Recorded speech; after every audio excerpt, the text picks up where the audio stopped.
La déclaration officielle publiée par l'ISPR est la déclaration officielle de l'armée. En attendant, je suis sûr que, vous savez, ce genre de méfait est en cours.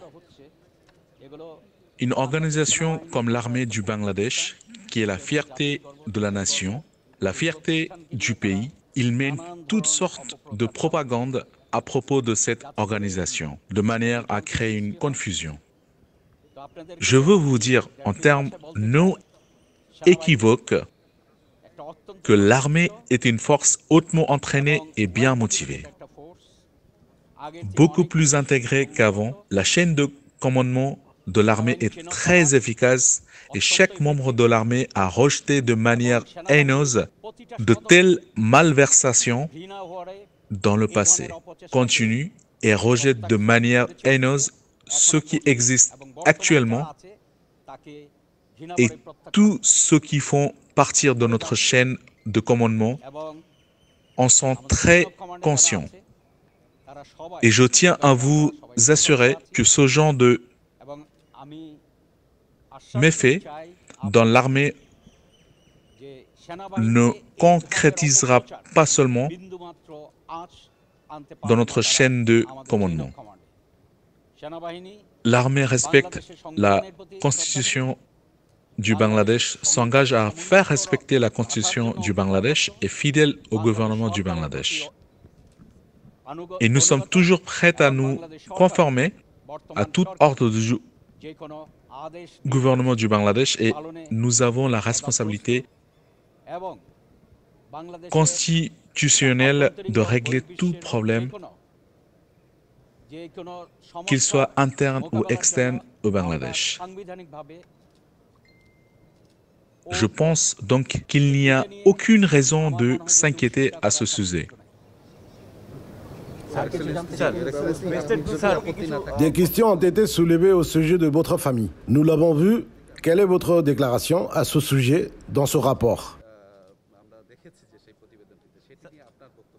Vous et votre famille avez été prises pour cible. Une autre chose est que vous avez été filmé. Où vous êtes monté dans l'avion et vous séquences vidéo dans chaque pays où vous êtes allé. Cette fuite de ces séquences vidéo perturbe-t-elle l'équilibre de notre armée?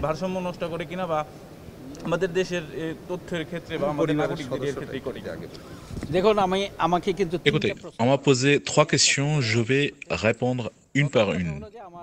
La première chose qui a été dite sont les membres de ma famille. Je vous pose une question. Il y a une affaire contre vous, il y a une sentence, mais si vous êtes exempté de ce procès aujourd'hui, s'il n'y a pas de procès en cours à votre encontre, pouvez-vous être qualifié d'un fugitif? Aujourd'hui, ce que vous pouvez dire, c'est que vous êtes... Est-ce qu'on peut vous dire que vous êtes un criminel condamné alors que vous êtes exempté d'un procès, qu'il n'y a pas de charge à votre encontre? Et s'il n'y a pas de charge à votre encontre, à partir du lendemain, vous êtes comme un citoyen libre? Quand j'ai rencontré mon frère en Malaisie, il n'y avait aucun cas à son nom. Il n'y avait pas d'affaire à son encontre. Il a été acquitté d'une affaire de complot. Cet acquittement a été produit en mars. Je suis allé en avril. La déclaration faite par la chaîne Al Jazeera, c'est complètement malveillante car il n'y a pas eu de condamnation contre mon frère à ce jour-là. Il n'a pas eu de poursuite contre lui. Ils ont été exemptés et excusés de l'affaire dont il était saisi.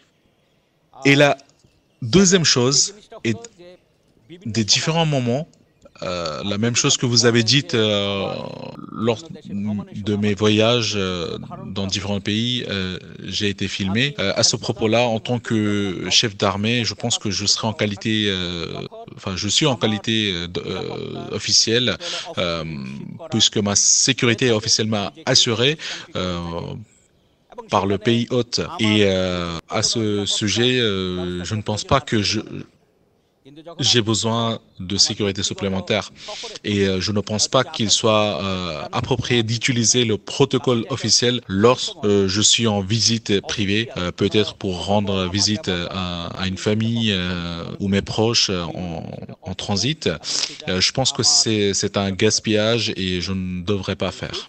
Donc, dans ce cas, si quelqu'un a fait quoi que ce soit pour profiter de cette faiblesse, vous savez très bien que c'est leur intention néfaste. Et maintenant que nous avons ce régendré, vous comprenez mieux pourquoi ceux qui ont fait ces choses et quelles peuvent être leurs motivations. Une autre question, pourquoi je suis visé à plusieurs reprises?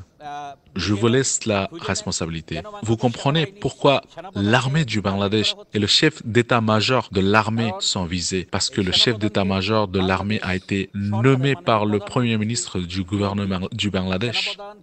Humilier le chef d'état-major de l'armée, c'est humilier notre honorable premier ministre. Vous devez comprendre cela. Et je suis pleinement conscient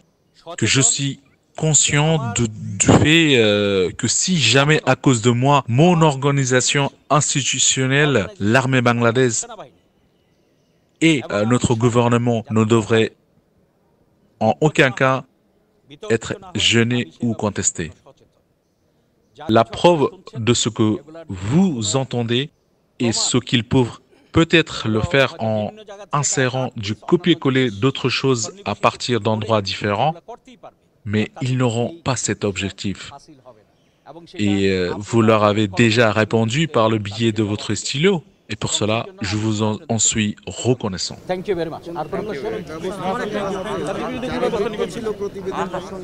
Des mesures seront-elles prises contre les personnes impliquées dans ce rapport? Écoutez, il y a des choses que l'armée ne peut être pas faire contre eux. Je suis sûr que les ministres et des organismes concernés prendront des mesures contre eux.